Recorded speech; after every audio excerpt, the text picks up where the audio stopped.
आज हम ये पढ़ेंगे कि फिजिकल डेफिसिट क्या होता है और फिजिकल डेफिसिट के इम्प्लीकेशंस क्या हैं, यानी राजकोषीय घाटा क्या है और राजकोषीय घाटे की अर्थव्यवस्था पर क्या प्रभाव पड़ेगा, और राजकोषीय घाटा अगर है तो उसको हम कैसे फाइनेंस करेंगे, कैसे कंट्रोल करेंगे, इसके बारे में थोड़ा जिक्र करेंगे। इसके पिछले लेक्चर में अगर आपने देखा होगा तो हमने वहां पर डिस्कस किया था revenue deficit and implication of revenue deficit, कि रेवेन्यू डेफिसिट है क्या और उसका अर्थव्यवस्था पर क्या प्रभाव पड़ेगा।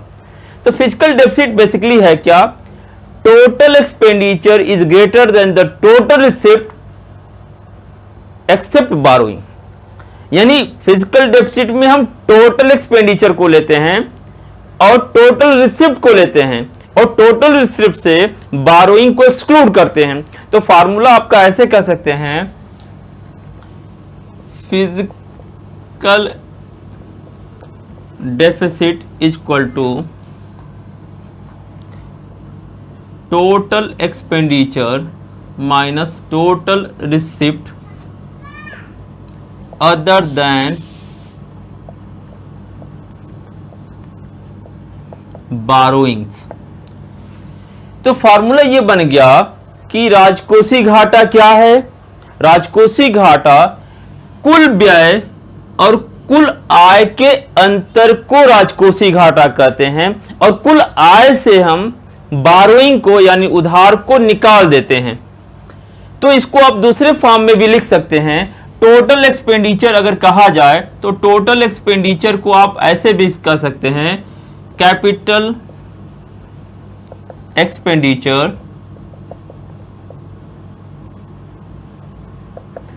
Plus revenue expenditure.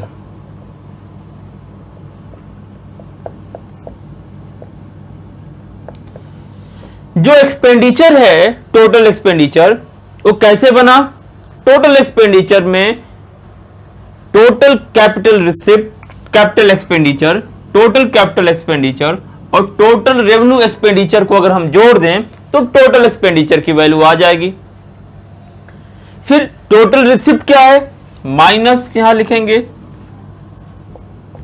FD, total receipt is equal to revenue receipt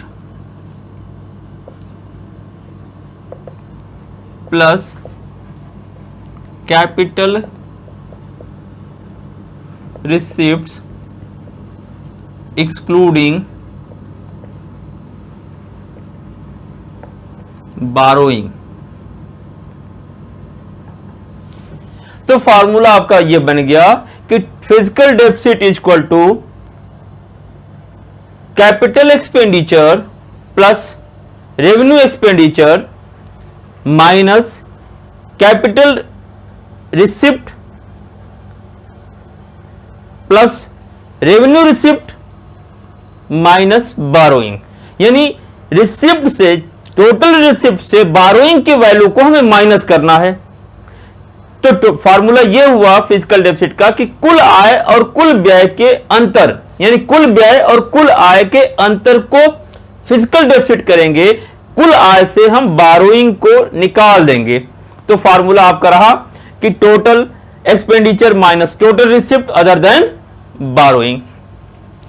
तो ये बजट का एक कंप्रिहेंसिव व्यू आपको देगा, एक बृहद स्वरूप है जिसे पूरी तरह से हमें मालूम चलता है कि बजट में कितना घाटा है।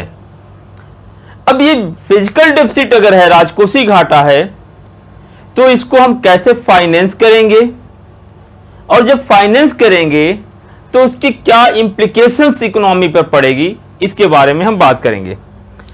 तो पहले हम यहां पढ़ लेते हैं कि कैसे इसको हम फाइनेंस करेंगे, इस घाटे को पूरा कैसे करेंगे। तो इस फिजिकल डेफिसिट को, घाटे को पूरा करना है तो आम जो तरीका हमने अभी डिस्कस किया था पिछले लेक्चर में रेवेन्यू डेफिसिट में, वहां से उठा लीजिए आप। पहले आप लिखेंगे increase tax rate, second increase tax base, reduce wasteful expenditure,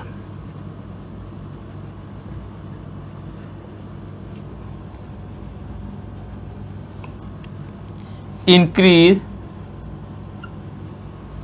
profit or income from public sector units.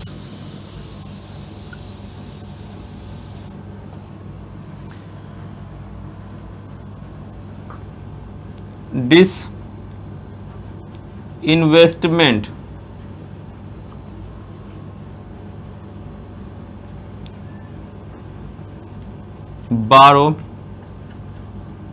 borrowing from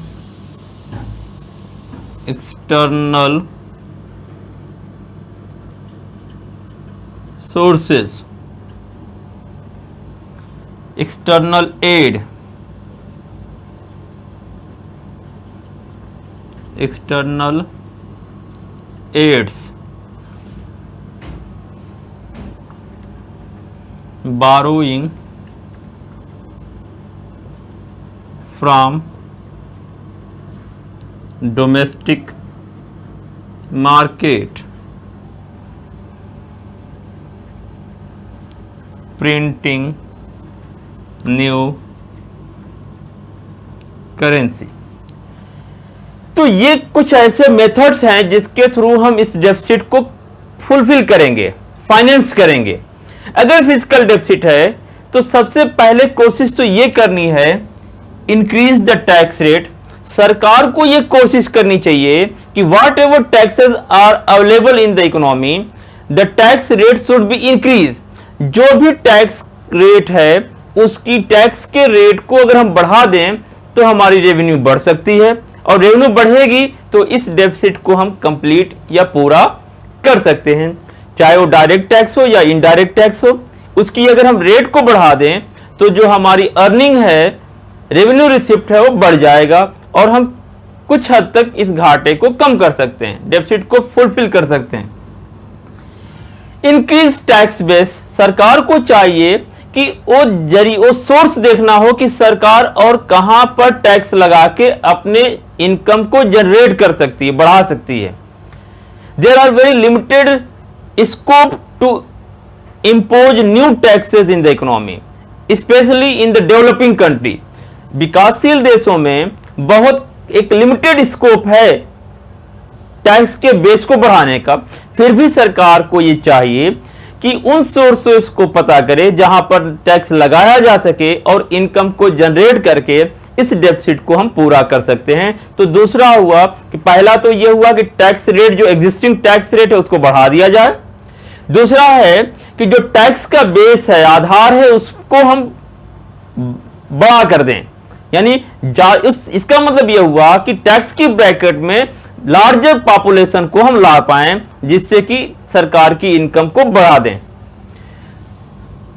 तीसरा है रिड्यूस वेस्टफुल एक्सपेंडिचर। सरकार के बहुत सारे ऐसे खर्चे हैं जिसको कटौती करके विकास की रफ्तार को आप कम भी नहीं करेंगे। यानी सरकार जो खर्च करी है वो वेस्टफुल है, अननेसेसरी है। यानी सरकार को यह देखना होगा कि फिजिकल डिसिप्लिन मेंटेन हो। अगर सरकार ने फिजिकल डिसिप्लिन मेंटेन नहीं किया, सरकार ने अननेसेसरी खर्चे को ज्यादा रखा, तो ऐसी स्थिति में क्या होगी, फिजिकल डेफिसिट बढ़ जाए। वेस्टफुल एक्सपेंडिचर अगर सरकार की कम होगी तो ओवरऑल कुल एक्सपेंडिचर कम होगा, जिससे कि हम इस डेफिसिट को कम कर पाएंगे। Increase profit from the public sector units. जो सरकारी कंपनियां हैं उनकी उत्पादकता को, प्रोडक्टिविटी को बढ़ाया जाए, उनकी इफिशियंसी को बढ़ाया जाए, मैनेजरियल स्किल को बढ़ाया जाए, जिससे कि सरकार को कम से कम उससे कुछ प्रॉफिट मिल सके। यानी सरकारी कंपनियां सरकार की मोहताज न हो, सरकार को कुछ पैसे जनरेट करके दें, ऐसी स्थिति हम पैदा कर दें। यानी अकाउंटेबल बना दें पब्लिक सेक्टर यूनिट्स को, उनको रिस्पॉन्सिबिलिटी दिया जाए कि आपके साथ अगर प्राइवेट कंपनी प्रॉफिट कमा सकती है तो आपको भी वो फैसिलिटी, आपको भी वो कंपटीशन करने हैं और प्रॉफिट जनरेट करने हैं। अगर ऐसा हम कर पाते हैं तो एक तो जो गवर्नमेंट कंपनी है वो प्राइवेटाइज होने से बचेंगी, साथ ही साथ गवर्नमेंट के लिए एक इनकम का सोर्स हो जाएगा। डिसइन्वेस्टमेंट, अगर सरकार को ऊपर के इन सोर्सेस से पैसा नहीं आ रही है तो सरकार के पास एक तरीका यह है कि जो घाटे में ऑलरेडी चल रही हैं पब्लिक सेक्टर यूनिट्स, सरकार उसको डिसइन्वेस्टमेंट कर दे। डिसइन्वेस्टमेंट मींस सरकार उस कंपनी के शेयर को फुल्ली या पार्शियली प्राइवेट सेक्टर को प्राइवेटाइज कर दे, जिससे कि उस गवर्नमेंट को एक इनकम मिलेगा और उस इनकम को गवर्नमेंट अदर डेवलपमेंटल वर्क में लगा सकती है। तो डिसइन्वेस्टमेंट भी एक तरीका है जिसके थ्रू हम अपने डेफिसिट को फाइनेंस कर सकते हैं। बारोइंग फ्रॉम एक्सटर्नल सोर्सेज, दूसरे देशों से उधार लेना, एक तरीका तो अच्छा है, लेकिन इस तरीके में एक दो बातें निर्भर करती है। अगर हमने किसी फॉरेन कंट्री से बारो किया तो एक जो हमारी डिपेंडेंसी है उस कंट्री पर बढ़ जाएगी, और दूसरा कि जो लायबिलिटी है उस उधार को पूरा करने के लिए जो इंटरेस्ट पेमेंट की, तो फ्यूचर बर्डन क्रिएट करेगा जो कि आगे चल के डेब्ट ट्रैप यानी ऋण जाल में जा सकता है। तो आमतौर पर अपने डेफिसिट को फाइनेंस करने का एक तरीके के तौर पर देश इसका इस्तेमाल करती हैं, यानी burrowing from the external sources, विदेशों से ऋण लेना। लेकिन इसकी एक जिम्मेदारी यह बढ़ जाती है कि एक तो फ्यूचर बर्डन बढ़ जाता है, दूसरा उस देश पर हमारी डिपेंडेंसी बढ़ जाती है, यानी बहुत हद तक हम इंडिपेंडेंट डिसीजन नहीं ले पाते। तो अगला है एक्सटर्नल एड। अगर कोई फॉरेन इंस्टीट्यूशन या फॉरेन कंट्री आपको या किसी भी देश को एड के तौर पर पैसा देती है, अगर आर्थिक मदद के तौर पर पैसा देती है, तो आपको उस पर कोई इंटरेस्ट पेमेंट नहीं करना है। अगर फाइनेंस को, डेफिसिट को फाइनेंस करने के लिए अगर फॉरेन एड मिलता है तो एक बेहतर तरीका है, बेहतर विकल्प है अन्य विकल्पों से, जिसमें आपकी इंडिपेंडेंसी भी बनी रहती है, आप डेब्ट ट्रैप से भी बचे रहते हैं, और क्राउड आउट इफेक्ट जो है उससे भी आप बच जाते हैं। तो सरकारों को ये कोशिश करनी चाहिए कि ज्यादा से ज्यादा फॉरेन बारोइंग की बजाय फॉरेन एड मिले, चाहे वो इंटरनेशनल इंस्टीट्यूशन से मिले या किसी पड़ोसी देशों से मिले, जिससे कि फ्यूचर लायबिलिटी भी क्रिएट ना हो। बारोइंग फ्रॉम डोमेस्टिक मार्केट, एक तरीका ये भी है कि अपने घाटे को पूरा करने के लिए सरकार अपने देश से ही लोगों से उधार लेती है, नए बॉन्ड इशू करती है, बॉन्ड के थ्रू पैसा जनरेट करती है।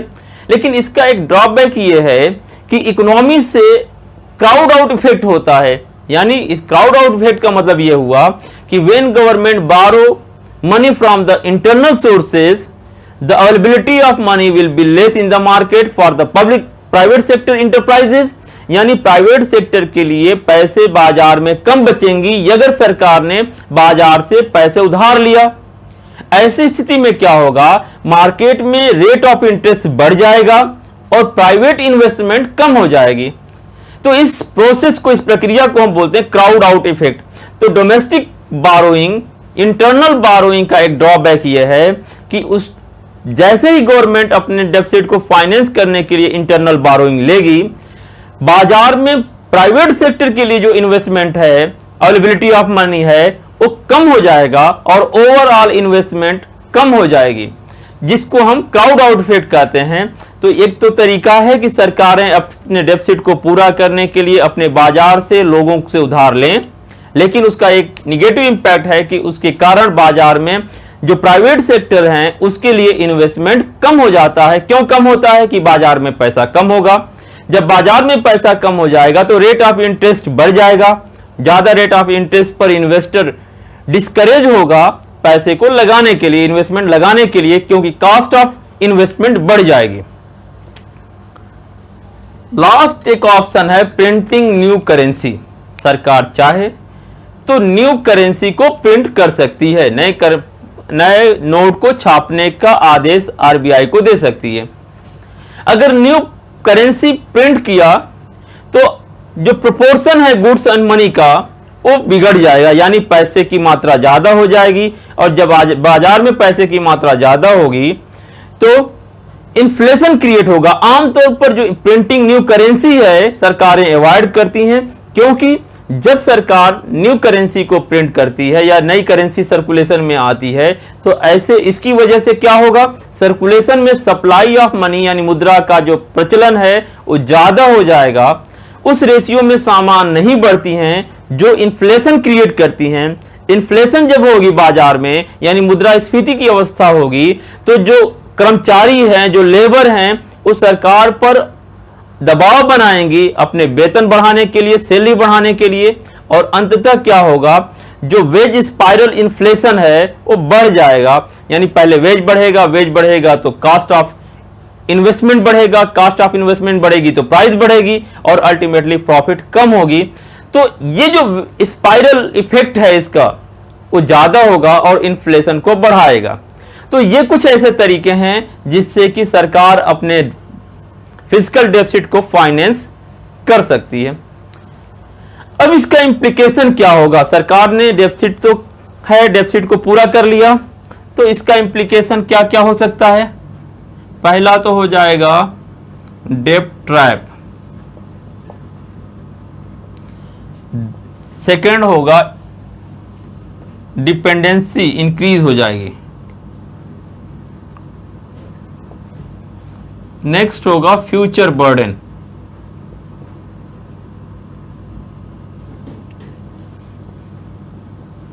इन्फ्लेशन। अगर हम देखें हैम्पर्ड इकोनॉमिक डेवलपमेंट, अगर हम देखें कि राजकोषीय घाटे का अर्थव्यवस्था पर क्या प्रभाव पड़ेगा, क्या इंप्लीकेशंस होंगी, निहितार्थ क्या है राजकोषीय घाटे का, तो पहला तो यह है कि यह डेब्ट ट्रैप को बढ़ा देगी। यानी अगर राजकोषीय घाटा सरकार के नियंत्रण से बाहर है, यानी राजकोषीय घाटा यानी फिजिकल डेफिसिट की वैल्यू ज्यादा है जीडीपी, जैसे हमारे देश में हमने ये कोशिश करना है कि हमारे जो फिजिकल डेफिसिट हो जीडीपी का 3% हो। अगर ये जीडीपी के 4%, 7%, 8% अगर किसी देश का हो जाता है तो इसका क्या इंप्लीकेशन होगा। पहला तो ये होगा कि वो डेब्ट ट्रैप में जा सकता है, यानी ऋण जाल में वो देश फंस सकता है। कैसे फंसेगा, जब उसने घाटा है तो घाटे को पूरा करने के लिए एक्सटर्नल बारोइंग होगा, एक्सटर्नल बारोइंग होगी तो आपका इंटरेस्ट पेमेंट की लायबिलिटी बढ़ेगी। इंटरेस्ट पेमेंट अगर आपने अपनी अर्निंग नेक्स्ट ईयर नहीं बढ़ाई तो अल्टीमेटली इसका कुमुलेटिव इफेक्ट ये होगा, इसका एक समग्र प्रभाव ये होगा कि आपका ऋण जाल, आपका ऋण बढ़ता जाएगा और एक अवस्था आएगा कि ऋण को पूरा करने के लिए आपको ऋण के ब्याज को देने के लिए आपको एक नया ऋण लेना पड़ेगा, और इस तरीके से आप धीरे धीरे ऋण जाल में फंस सकते हैं। वन में हुआ था 1990-1991 के आसपास भारत में जो स्थिति पैदा हुई थी वो स्थिति किसी के भी साथ हो सकती है यदि सरकार की राजकोषीय घाटा एक हद से ज्यादा होगा तो वह ऋण जाल में फंस सकता है। दूसरा है डिपेंडेंसी, यानी जब आप किसी देश से बारो करते हैं, उधार लेते हैं, तो आप स्वतंत्र आर्थिक रूप से डिपेंड हो जाते हैं। एक हिडन एजेंडा होता है बहुत सारे जो डेवलप्ड कंट्री हैं कि आपको पहले आर्थिक मदद करते हैं, फिर आपके आंतरिक मामलों में हस्तक्षेप करना शुरू करते हैं, यानी आपको इंडिपेंडेंट डिसीजन के लिए नहीं छोड़ते।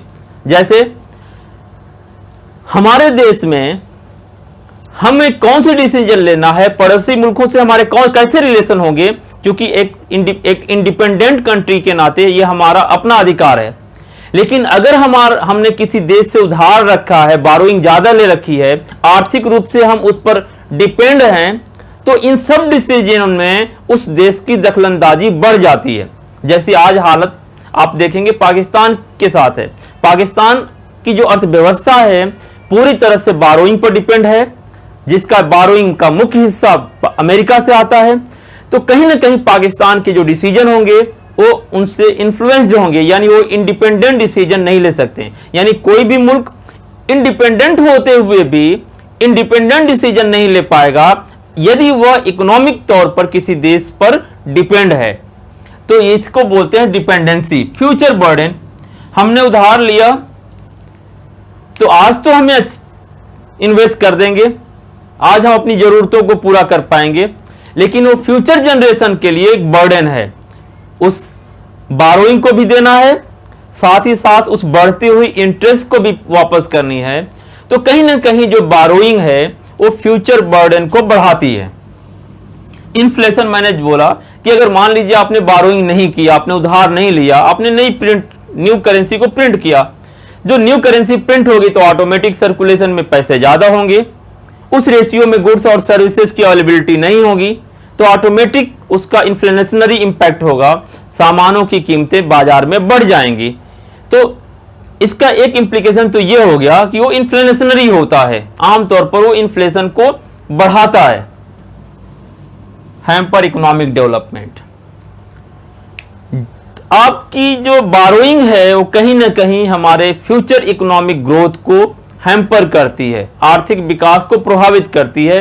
क्यों करती है? क्योंकि हमारी बारोइंग जब होगी तो इंटरेस्ट की लायबिलिटी बढ़ेगी। तो नेक्स्ट आने वाले सालों में क्या होगा कि आपको जिस पैसे को डेवलपमेंट में लगाना चाहिए था वो पैसा आपका ब्याज के भुगतान में जाएगा, इंटरेस्ट के पेमेंट में जाएगा। तो इस तरीके से आपका जो फ्यूचर इकोनॉमिक ग्रोथ है वो हैम्पर होगा, प्रभावित होगा। यहां पर हमने ये देखा कि फिजिकल डेफिसिट क्या है। फिजिकल डेफिसिट है तो सरकार कैसे उसको फाइनेंस करेगी, कैसे उसको पूरा करेगी, और फिजिकल डेफिसिट के क्या इंप्लीकेशंस हैं।